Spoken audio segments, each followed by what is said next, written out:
Il a été dans l'exercice qu'on imaginait, c'est-à-dire finalement ne répondant pas aux questions qui lui sont posées sur la responsabilité du gouvernement.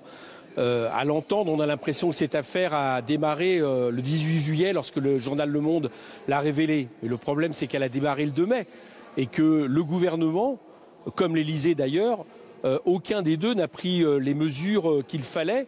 C'est-à-dire notamment interpeller la justice. La justice s'est auto-saisie elle-même après les révélations du journal Le Monde. Donc le Premier ministre n'a pas répondu aux questions qui lui étaient posées et par contre a fait étalage de son bilan gouvernemental, oubliant au passage que les chiffres du chômage sont mauvais, que les chiffres économiques sont mauvais, ce qui là non plus n'est pas, j'allais dire, la meilleure manière d'être satisfait de son bilan. Bon, c'était un exercice convenu. Il est venu en tant que chef de majorité, avec une majorité Godillot qui s'est levée à chaque fois qu'elle le devait. Je dois dire que de ce point de vue-là, on n'a pas été, on n'a pas été déçus. Je pense qu'Édouard Philippe vaut peut-être mieux que sur le rôle de courroie de transmission de l'Élysée, qui, une fois de plus, tous les regards se tournent, parce que la responsabilité de ces affaires, elle est bien au niveau d'Emmanuel Macron.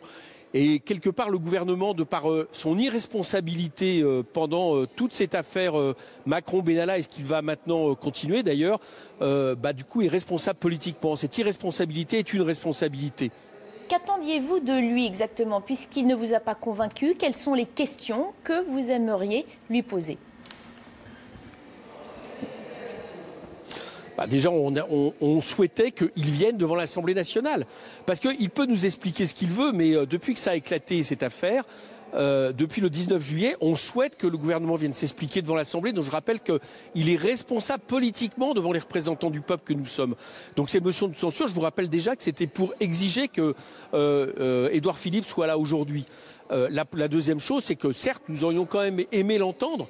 Par exemple, sur la façon dont le chef de l'État et ses proches aujourd'hui accusent la hiérarchie policière, la hiérarchie préfectorale. On a l'impression que c'est eux les responsables.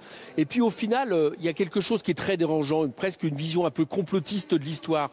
C'est que de l'Élysée à Édouard Philippe, on a l'impression finalement les responsables de l'affaire sont ceux qui les ont dénoncés, ceux qui essayent de comprendre ce qui s'est passé et non pas justement M. Benalla comme opérateur pour l'Élysée de mission le 1er mai dont on aimerait comprendre réellement les consignes tant tous les jours apparaît le fait qu'il a non pas été un observateur mais un acteur et un acteur aux endroits les plus chauds, c'est-à-dire là où justement tout le monde s'est étonné de l'absence parfois de réaction policière ou au contraire de la trop grande violence commise. Donc M. Benalla était manifestement pas là pour que ça se passe bien le 1er mai et on aurait aimé savoir si le Premier ministre avait été au courant de ça.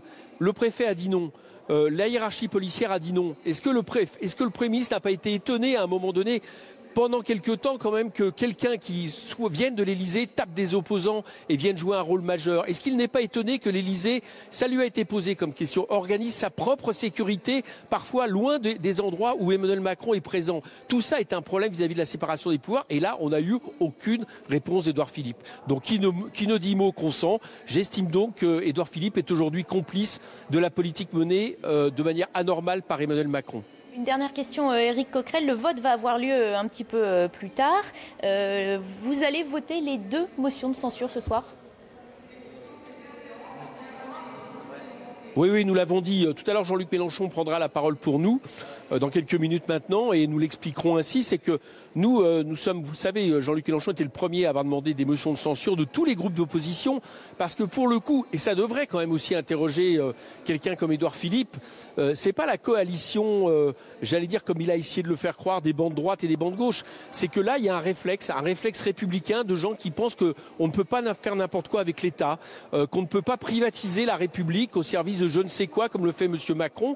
Et je crois que les questions qui lui sont posées sont des questions de principe. Et c'est heureux qui ont cette fois-ci rassembler les oppositions sur la critique faite au pouvoir extrêmement personnel, extrêmement dirigiste d'Emmanuel Macron, même si, comme nous le disons, pour que Jupiter existe, il faut malheureusement qu'il y ait la Ve République, ce qui fait que nous contestons à la fois le système dans lequel se fait ce pouvoir, mais aussi la patte personnelle d'Emmanuel Macron qui est de plus en plus inquiétante, je trouve.